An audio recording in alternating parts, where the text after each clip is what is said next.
Europe মহাদেশের বিভিন্ন দেশে, শুধু ইউকেতে নয়, ইউরোপ মহাদেশের বিভিন্ন দেশে দারুল কিরাতের খেদমত রয়েছে। ইতালিতে রয়েছে, স্পেনে রয়েছে, ফ্রান্সে রয়েছে, পর্তুগালে রয়েছে, অন্যান্য দেশেও শুরু হবে।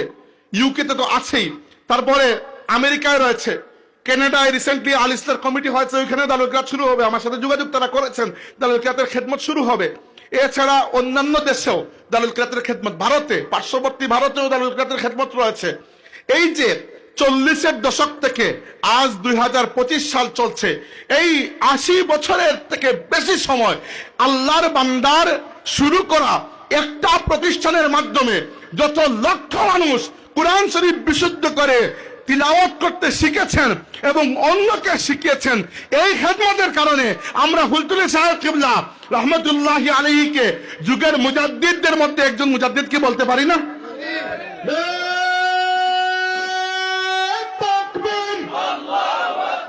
No!